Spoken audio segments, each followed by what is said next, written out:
Hi, I'm Parker Dahl, And I'm Warren Eichhoff. and welcome to So What? A place where we answer the question that's on the mind of so many of our students. So what? I've been so excited to learn more about the Industrial Revolution. It seems like people made stuff, and that stuff realized that it was being treated badly, and so rose up and attacked them. Kind of like a railroad version of the Terminator.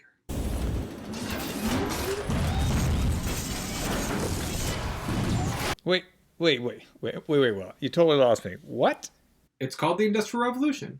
I thought it was about industrial machinery that was tired of being used by people and then decided to rise up against and attack them. Kind of like that fever model you told us about.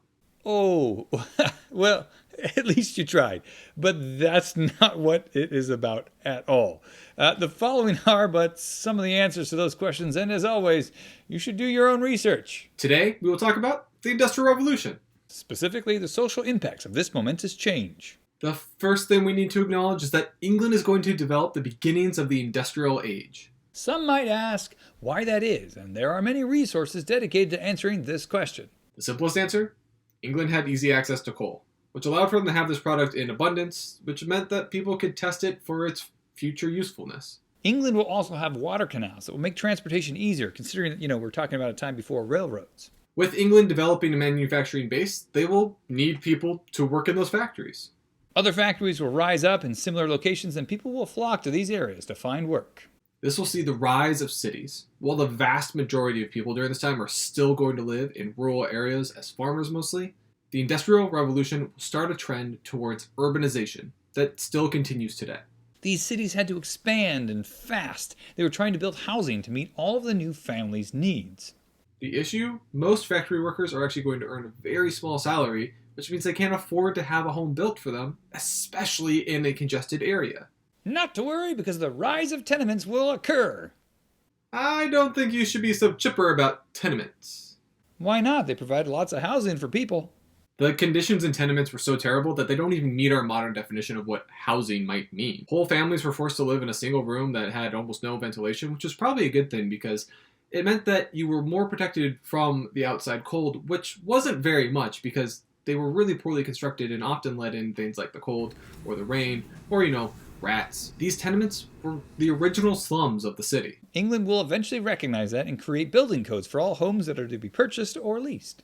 That would take some time, however. During the Industrial Revolution, there was an incredible amount of wealth being produced, but the working class only saw a very small portion of that.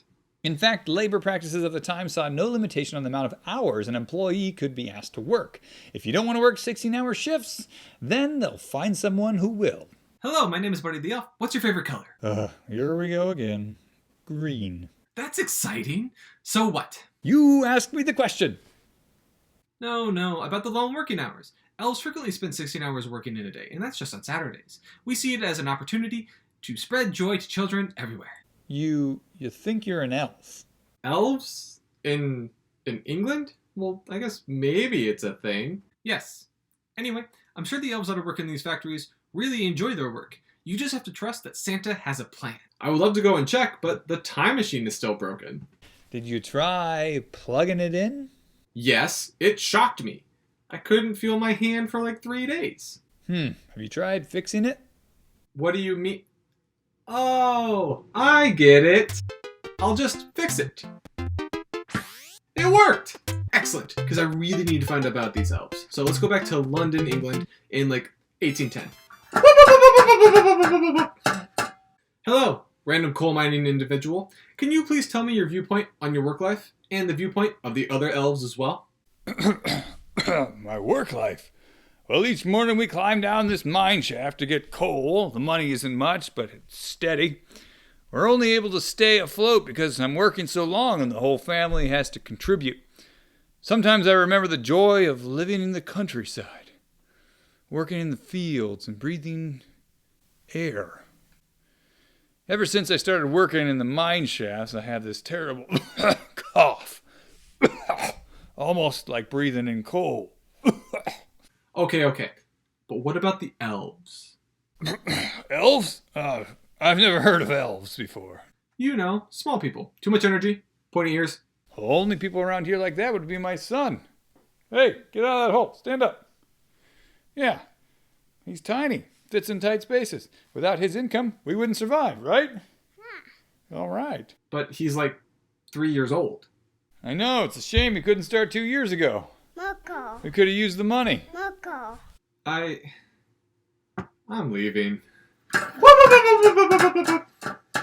As you can see, there was no such thing as workers' rights, safety conditions, or child labor laws. All of these will actually develop as a result of the Industrial Revolution. In fact, society as a whole will change as a result of this time period. For centuries, there were two main social classes, the nobility and the peasants. The Industrial Revolution will see the diminishment of the nobility and the rise of the rich and the middle class. Low-income workers will be a big part of the Industrial Revolution. In fact, many societies are still debating the moral implications of allowing for large parts of the population to live in abject poverty, whilst others exist almost in a different world. Since there's a new class structure and people can't just differ themselves through familial lines, they chose to show their wealth instead. A wealthy family could have a large home, servants, and the latest fashion.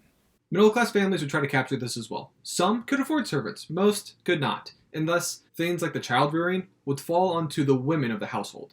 This will actually be nurtured through a cult of domesticity, where books and songs and magazines depicted an ideal home where the woman managed everything while the man was off working. This was not possible for the working class. They needed women to have jobs so they could afford things like food and shelter. In fact, their children would have to get jobs too to help contribute for these things. In many ways, the fact that working class women worked made the upper classes refuse to let women have a job.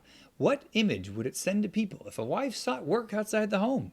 While the Industrial Revolution will constrain women of means, it will also see women start to push the boundaries of what is socially acceptable for them to do. By the late 1800s, some women were able to be trained as doctors, lawyers, and scientists. Julia Brainerd Hall will work alongside with her brother to develop an aluminum producing process, although her brother will get almost all the credit for this. Women will see that if they are to obtain rights, then they must have a voice in government.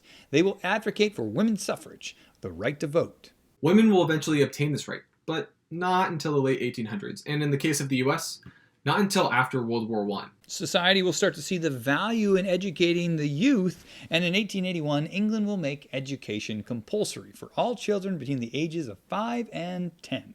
Governments would also expand the concept of secondary school, also known as high school. In the US, a high schooler would learn the classical languages of Greek and Latin, history, and mathematics. We're running out of time, doll. Talk about the sciences. John Dalton will develop modern atomic theory, noting that each element has different individual atoms, and how different atoms combine to make all chemical substances. Charles Lyell was a pioneer of geology. He was one of the first to provide evidence suggesting that the Earth was formed over millions of years. His successors would go on to prove that the Earth was over 2 billion years old. Charles Darwin will publish on the origin of species. In this, he noted that all organisms evolve over time, producing offspring that are better equipped to find and procure food, which has traditionally been seen as a scarce resource. This is usually referred to as survival of the fittest. This scientific discovery will actually go on to be used incorrectly as justification for things like slavery, poverty, and imperialism. But we'll save that for World War I. The Industrial Revolution created an atmosphere for social change. It fundamentally reshaped the world people had been living in for centuries. Since this world was already changing, people began to ask the question, can we make it better? Can you? Have a great day. Those were children in the mine shafts? You mean they are using children to make all of those things? I need to find the person in charge of this because they sit on a throne of lies. The first thing we will change, no children working in factories. Second, a snowball fight club will meet every winter Wednesday. Third, syrup should be put into every main dish. Fourth, the leaders of this child labor movement shall be placed on the naughty list. Forever. Hey Carl, your canary died. Guys, you should get out of there. That's a really bad sign. Oh, shut up, Carl. You're just lazy and want to skip work. Let's get back to work, bud. Okay?